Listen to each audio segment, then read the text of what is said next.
So I wanted to make a candle out of this jar, and I went to the dollar store and got a cheap $1 candle, and I'm melting the wax down to use the wick.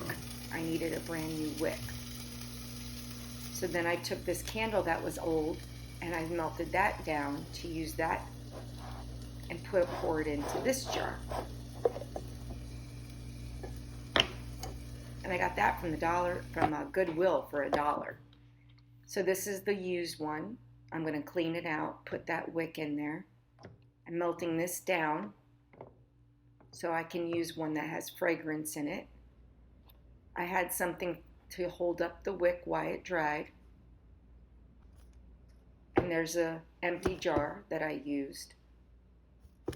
And the whole thing cost me $2 to make a new candle with a pretty jar that I found from Goodwill for 99 cents.